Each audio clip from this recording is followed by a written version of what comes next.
ఎప్పుడైనా గుర్తుపెట్టుకొని ఈ పాయింట్ రాసుకొని, మీరు ఎప్పుడైనా సరే డిస్టర్బ్ అవుతున్నాను, శోధించబడుతున్నాను, అది ఐహిక విచారాల వల్ల కావచ్చు, అంటే శరీర సంబంధమైన విషయాలు కావచ్చు, లేకపోతే నీ జీవన సంబంధమైన విషయాలు కావచ్చు, లేకపోతే నీ హెల్త్ ఇష్యూస్ కావచ్చు, లేకపోతే నీ ఫ్యామిలీలో అల్లర్లు కావచ్చు. కొన్ని కుటుంబాల్లో పాపం మంచోళ్ళే, అందరూ మంచోళ్ళే, కానీ తరచు గొడవలు గొడవలు గొడవలు గొడవలు గొడవలు, ప్రశాంతత ఉంటుంది ఇళ్లలో. కొంతమంది అలా ఇబ్బంది పడుతూ ఉంటారు. ఏమనుకుంటారో తెలుసా? ఈ గొడవలకు మూలం ఏమనుకుంటారు? మా ఆయన బుద్ధి మంచిది కాదు అనుకుంటుంది భార్య. నా భార్య పనికి మాలింది కాబట్టి గొడవలు అనుకుంటాడు భర్త. విచిత్రం ఏంటంటే ఇద్దరు మంచోళ్లే, కానీ మధ్యలో వాడు చేరాడు సైతాన్. దురాత్మలు చేరినాయి, కయ్యాలు పెట్టేదయ్యి. అన్ని పనులు ఒకే ఆత్మ చేయదండి. మనుషులలో లైంగికేచ్ఛలను రెచ్చగొట్టే దయ్యం ఒకటి ఉంటుంది, అల్లర్లు పెట్టే దయ్యం ఒకటి ఉంటుంది, ఆత్మహత్యలకు రేపే దయ్యం ఒకటి ఉంటుంది, దుర్వ్యసనాలకు రేపే దయ్యం ఒకటి ఉంటుంది. దేని డ్యూటీ దాందే. మిలిటరీలో నౌకాదళం, నేవీ, విమానదళం, ఎయిర్ ఫోర్సు, అలా రకరకాల దళాలు ఉంటాయిగా, ఎవరి డ్యూటీ వాళ్ళదే. అట్లాగే వీడి దయ్యాలను కూడా విభజించాడు అన్నమాట. అన్ని దయ్యాలు ఒకే పని చేయవు, ఒక్కో దానికి ఒక్కో డ్యూటీ. కొన్ని దయ్యాలు మనుషుల్లో దుర్వ్యసనాలను రెచ్చగొడతాయి, కొన్ని మనుషుల్లో లైంగికేచ్ఛలను రెచ్చగొడతాయి, కొన్ని దయ్యాలు విపరీతమైన కోపాన్ని రెచ్చగొడతాయి. ఆ కోపం వచ్చినప్పుడు ఎంత పనైనా చేస్తారు వాళ్ళు. నియంత్రణ ఉండదు కోపంలో. తర్వాత చాలా బాధపడతారు. కోపం వచ్చింది, ఇంట్లో విలువైన సామాన్లన్నీ పగలగొడతాడు. మళ్ళీ అవన్నీ కొనాలంటే మళ్ళీ అప్పులు చేయాలి వాడు. మళ్ళీ ముసుగేసుకొని కూర్చుంటాడు, ఆ ముక్కలు అయిపోయినాయని ముందు పెట్టుకొని. అంటే కోపంలో నియంత్రణ కోల్పోయిన పరిస్థితి. కొంతమందికి తరచు ఆత్మహత్యల ప్రేరేపణ. చావాలి చావాలి, చస్తే పోయిద్ది, ఈ వేదం తట్టుకోలేను అని తరచు చావును గూర్చినటువంటి ఆ ఆలోచనలు, అదొక దయ్యం. చిన్న సమస్యను కూడా భూతత్వంలో చూపించి, అసలు ఎట్లా తట్టుకుంటున్నావు నువ్వు, ఎవ్వరు నిన్ను ప్రేమించట్లా, ఎవ్వరు నిన్ను అర్థం చేసుకోరు, ఎవ్వరు నీ గురించి ఆలోచించరు, అసలు ఎందుకు బతకాలి నువ్వు, అది జాలి పడ్డట్టు మాట్లాడేది ఆ దయ్యం. చచ్చిపో చచ్చిపో చచ్చిపో చచ్చిపో, చావాలని నువ్వు ఫిక్స్ అయిపోతే ఐడియాలు కూడా అదే ఇచ్చింది, అట్లా ఈజీగా చావచ్చు. దేని డ్యూటీ అదే చేస్తుందండి. అవి పిలుచుకుంటాయి, ఉదాహరణ ఒకటి పిలుచుకుంటాయి. దేనికి అవకాశం వస్తే అది ఎంటర్ అయ్యింది. నేను చెప్పేది ఒట్టి మాటలు కాదు, లేఖనంలో కొన్ని రకాల పనులు చేసే ఆత్మలను గురించి మాట్లాడాడు. అబద్ధాలు ఆడించే ఆత్మ ఒకటి ఉంది, మూర్ఖత కలిగిన ఆత్మ ఒకటి ఉంది, గాఢ నిద్ర ఆత్మ ఉంది. ఆత్మ పట్టినోడు ఊరక నిద్రపోతుంటాడు. స్తోత్రం. ఇక వాడికి ఎన్ని మంది అన్నా వాడు నిద్రపోతా. ఇది గాఢ నిద్రాత్మ అన్నమాట, మూర్ఖత గల ఆత్మ. అది పట్టినోడు ఇక ఎన్నన్నా చెప్పి నేనేనన్నా అంటుంటాడు, అదొక ఆత్మ. అబద్ధాలు ఆడించే ఆత్మ ఇదొక ఆత్మ. ఇదన్నీ బైబిల్లో ఉన్నాయి నేను చెప్పే. మెంటల్ ఎఫెక్ట్ తెచ్చే దయ్యం ఒకటి ఉంది, అది సౌలుకు పట్టింది. అది పట్టినప్పుడల్లా పిచ్చి మాటలు మాట్లాడతాడు, కేకలేస్తుంటాడు అన్నమాట. ఇదంతా లేఖనం చెప్పిన సాక్ష్యం. ఉన్నాయి, రకరకాలు ఉన్నాయి. కొంతమంది ఏంటంటే ఈయన తేడా అని ఆమె అనుకుంటుంది, ఆమె తేడా అని ఈయన అనుకుంటాడు. కానీ కాదు, సమస్య వేరు, ఇంట్లోకి ప్రవేశించింది వేరు. భార్యో భర్తో కూర్చోవాలి దేవుని ముందు. దేవా, ఏం జరుగుతుంది నా ఇంట్లో, ఎందుకు నా ఇంట్లో సమాధానం లేదు? నీతిమంతుల గుడారంలో సమాధానం ఉండాలి కదా. సమాధాన పాత్రులం కామా మేము? చెప్పునైనా, నా పాపమా, నా భార్య పాపమా, నా పాపమా, నా భర్త పాపమా, ఏం జరుగుతుంది? కూర్చో. ఉండగలిగితే ఉపవాసం ఉండు. ఉపవాసం ఉండలేకపోతే కనీసం ప్రార్థనన్నా పట్టుదలగా చేయి, గురి కలిగి చేయి. ఏదైతే విషయం ముందు పెట్టుకున్నావో దాని గురించి అడుగు నువ్వు దేవుణ్ణి. మరి ఆడకపోయినాక మళ్ళీ చంచలం కలిగిస్తాడు వాడు, రకరకాల విషయాలు, వేరే ఆలోచనలు. అట్లా కాదు. దావీదు గొల్యాతుని గురి చూసి ఒకే రాయితో కొట్టినట్టు ఒకే అంశాన్ని పట్టుకొని కూర్చో. దాని సంగతి తేలిందాక ఇంకొక అంశానికి పోవద్దు. అర్థమైందని చెప్పింది? ఒకే అంశం పట్టుకొని కూర్చో, దాని సంగతి తేలిందాక ఇంకో దానికి పోవద్దు. లేదా మరి అన్నీ కలిపి చేయాలి కదా అన్నయ్య అంటే, సరే ఎర్లీ మార్నింగ్ లెగుతావుగా, కొట్టు, అన్నీ కలిపి కొట్టు. ఎర్లీ మార్నింగ్ రెగ్యులర్గా నువ్వు చేసే ప్రార్థనలు ఉంటాయి కదా, ఉదయం సాయంత్రం రెగ్యులర్గా చేసే ప్రార్థనలు ఉంటాయి కదా, అందులో నువ్వు అన్నీ అడుగు. అయిపోయిందా? అయినా అడిగేసావా? దేవునికి అన్ని అంశాలు చెప్పావు కదా, అవి పక్కన పెట్టి ఇవన్నీ అయిపోయినాయి కదా ప్రభువా అని పొద్దున సాయంత్రం రెగ్యులర్ ప్రార్థనలు నువ్వు చేసావు అన్ని అంశాలు. కనీసం మధ్యాహ్నం పూట కూర్చో నువ్వు, నాయన అసలు మా ఇంటి సంగతి ఏందని నువ్వు నాకు చూపించు, ఇందులో ఏం జరుగుతుందని నా బయలుపరచు నా తండ్రి. ఎవరి తప్పు? ఏం జరుగుతుంది? నా ఇల్లు ఎందుకు ఇట్లా శాపగ్రస్తం అవుతుంది? మా బుద్ధిహీనత, లేకపోతే ఏదన్నా తాంత్రిక విద్య జరిగిందా, మాంత్రిక ప్రయోగం ఏమైనా జరిగిందా, డెవిల్ ఎఫెక్ట్ ఏమైనా పనిచేస్తుందా? ఎందుకు మేము ఇలా బలహీనపడిపోయాం? ఒకవేళ మంత్ర ప్రయోగాలు జరిగితే నీ బిడ్డలంగా మేము ఉన్నాం, మా మీద అవి పారవు కదా. సో వాటి గురించి భయం లేదు. ఎవడు ఏ ప్రయోగం చేసినా వాడే చేస్తాడు, మాకే భయం లేదు. కానీ మేము కొనకొచ్చుకునే ఏమైనా ఉన్నాయా? మా బుద్ధిహీనమైన పాపాల ద్వారా, మా వెర్రిమొర్రి క్రియల ద్వారా మేము తెచ్చుకున్న దరిద్రాలు ఏమైనా ఉన్నాయా? మాకు బయలుపరచుతాను. దేవుని ముందు కూర్చో. ఖచ్చితంగా అది అవుననో కాదనో నీకు దేవుడు స్పష్టపరుస్తాడు. స్పష్టత వచ్చిందాకా నువ్వు లేవద్దు, ప్రార్థన మానొద్దు. అదే అంశం కోసం నువ్వు ప్రేయర్ చేయాలి. ఉద్యోగ ప్రయత్నంలో ఉన్నావు, ఉదయం సాయంత్రం రెగ్యులర్గా నువ్వు చేసే ప్రార్థనలు నువ్వు చేస్తావు. ఒక టైంని దానికి కేటాయించి అచ్చంగా అదే అంశం కోసం ప్రార్థన చేయాలి. ఉద్యోగం నాకు కావాలి, నేను నా ఫ్యామిలీని ఎలా బతికించుకోవాలి నాకు తెలియదు, ఈ అంశం కోసం నేను చేస్తున్నా ఇప్పుడు. అది భర్త మారాలి, ఆయన రక్షింపబడాలి. ఉదయం సాయంత్రం చేసే అంశాలు రెగ్యులర్గా చేసాయి. భర్త కోసం అచ్చంగా ఆ పేరు దేవుని ముందు పెట్టి అతని సంగతి ఏందని కూర్చో. ఆ సంగతి అటో ఇటో తేలిందాక మాత్రం ఆ పట్టు వదలొద్దు. ఇక నువ్వు అప్పుల సంగతి అంటావా, ఇంట్లో గొడవల సంగతి అంటావా, ఇక నువ్వు ఏ ప్రయత్నం కోసం ఏ దాని గురించి నువ్వు అడగాలనుకున్నావో పర్టికులర్ అంశం విషయంలో మాత్రం నువ్వు మళ్ళీ అటు ఇటు పోకుండా ఆ పాయింట్ మీదే కూర్చో నువ్వు దేవుని ముందు. ఎంతమందికి అర్థమైంది? మళ్ళీ చెదిరిపోవద్దు. అన్ని అంశాల కోసం చేయాలి కదా అన్నయ్య అంటే పొద్దున చేయి,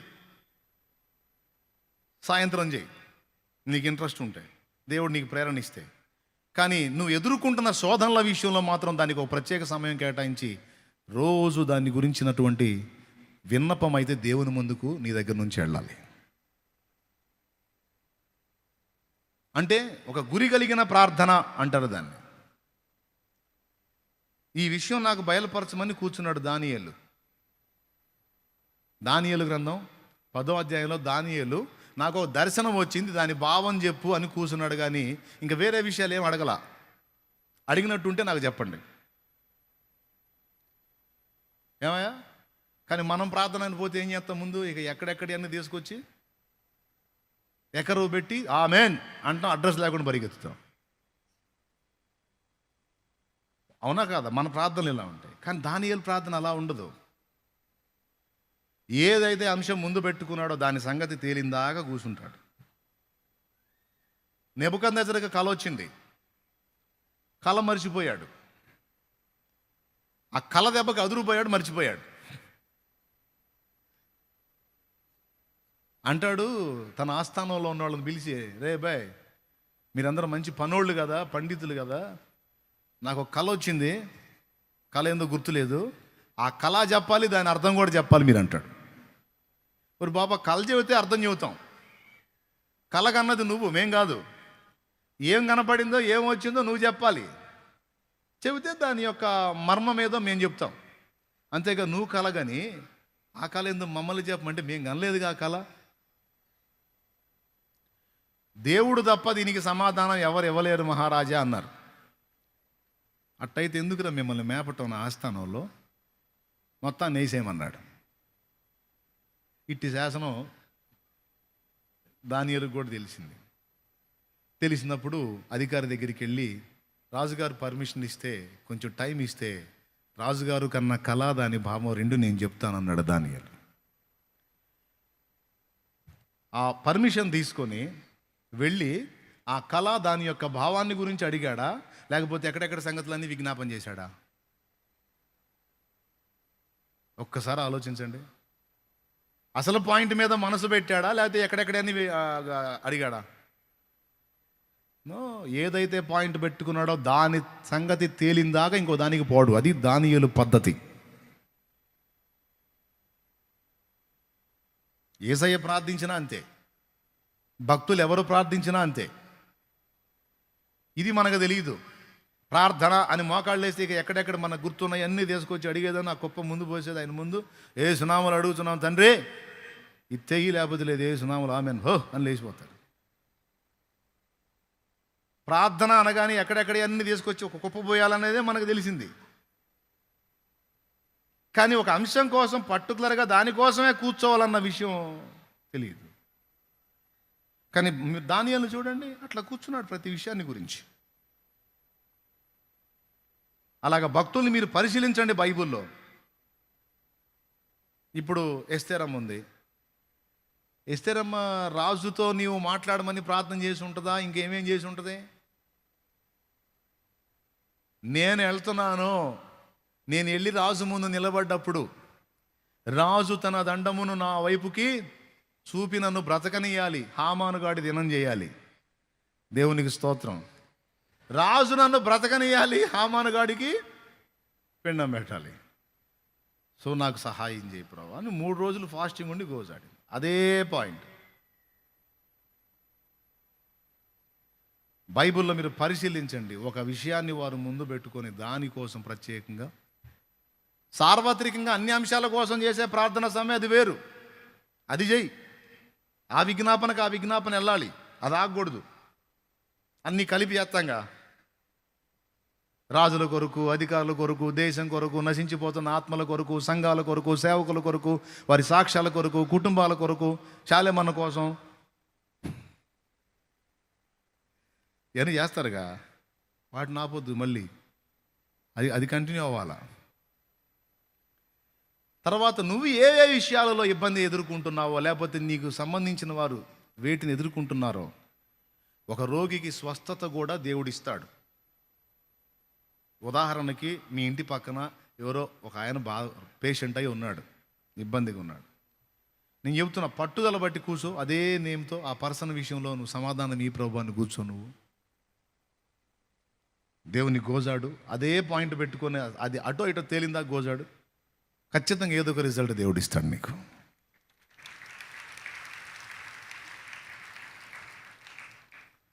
ఇప్పుడు రాజు కన్న కళ దానియేలు చెప్పాడు, దాని అర్థం కూడా చెప్పాడు. సాయం చేశాడా లేదా? చేయలేదా?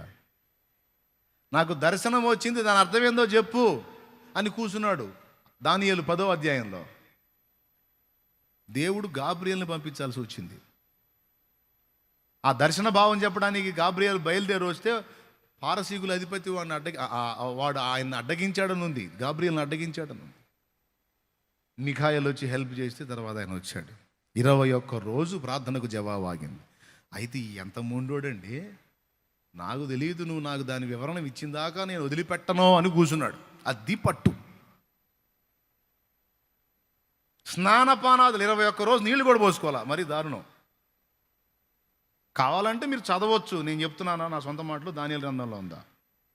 దానియేలు గ్రంథం 10వ అధ్యాయం 2వ వచనం చదవండి. స్నానాభిషేకములో చేసుకోలేదు. స్నానాభిషేకం అంటే నీళ్లు పోసుకోలేదు, నూనె పోసుకోలేదు, 2 చేయాల. అంటే 21 రోజు పిచ్చోళ్ళకి అక్కడే కూర్చున్నాడు. నెహెమ్యాని కూడా మీరు చూడండి, ఏదైతే ఉందో మెయిన్ దానికోసమే ప్రార్థన చేస్తాడు. రాజు దగ్గరకు పోతున్నాను, ఇతని మనసుని కదిలిచ్చయ్యా అంటాడు. ఇదిగో ఇక్కడ ఈ విషయంలో నాకు సహాయం చేయయ్యా అంటాడు. ఈ విషయంలో వాళ్ళు మమ్మల్ని ఎగతాళి చేస్తున్నారు, సాయం చేయ అంటాడు. 21 రోజు మొండిగా కూర్చున్నాడు. ఆ దర్శన భావం చెప్పాలా నీకు, ఎక్కడెక్కడైనా చేయలా కూర్చున్నాడు అంతే. నాకు తెలీదు, చెప్పు నువ్వు దర్శనం భావం చెప్పు నాకంటే దూతను పంపాల్సి వచ్చింది. 21 రోజు శత్రువు అడ్డగించినప్పటికీ నేను లేవలా. నాకు తెలీదు, నువ్వు పంపించకపోతే నేను లేవను, అవసరమైతే ఇంత అయిపోతాను. అంటే గాబ్రియేల్ వచ్చి 21 రోజులప్పుడు దానియేలు నీవు బహుప్రియుడు అని చెప్పి ఆ దర్శన భావాన్ని వివరిస్తాడు. ప్రియులారా, ఎందుకు ఈ మాట మీకు ఇంతగా నొక్కి చెబుతున్నానంటే తెల్లవారేసరికి మర్చిపోతారని అనే జీవితంలో మర్చిపోకూడదని. దేవునికి స్తోత్రం కలుగును గాక. దయచేసి మీరు చదువుకున్న వాళ్ళైతే పెన్ను నోట్స్ మీకు అందుబాటులో ఉంటే రాసుకోండి ప్లీజ్, గుర్తు రాసుకోండి. నిజంగా దేవుని కార్యాలు చూడగోరినట్లయితే, ఈ అంత్య దినాల్లో దేవుని యొక్క ప్రభావాన్ని అనుభవించగోరినట్లయితే ఇది పద్ధతి. ఏ విషయమైనా సరే, నువ్వు సేవకుడివా అట్లయితే ఆ సంఘ సంబంధమైన విషయాల సంగతి ఏందో తేలిందాకా కూర్చోవాలి, పరిచర్య కోసం కూర్చోవాలి. ఏ ప్రయత్నం అయితే నువ్వు చేస్తున్నావు దాని సఫలతని నువ్వు పొందినట్లు అదే అంశం మీద కూర్చోవాలి. ఒక దాని మీద మనసు పెట్టి దాన్ని సాధించిన దాకా పట్టొదలొద్దు. కానీ చాలామందికి ఇది తెలియదు.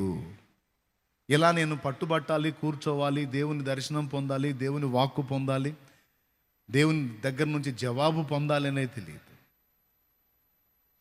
నేను అలా కూర్చున్నప్పుడు దేవుడు నాకు స్పష్టపరిచి నా దోషములను పరిహరించుటయే గాక, నన్ను శోధించేటువంటి అపవిత్రాత్మలను వెళ్ళగొట్టుటయే గాక, దేవుని పని చేయడానికి అవసరమైన ఆధారమైనటువంటి వాక్య సత్యమును కూడా నాకు చేతబట్టించాడు. ఆయన పాదాల దగ్గర కాచుకొని కనిపెట్టుకొని గోజాడిన వారిని సిగ్గుపరిచే దేవుడు కాదు. కాబట్టి మీరు ఎదుర్కొంటున్న సమస్యలకు అసలు కారణం ఏదో తెలుసుకోండి.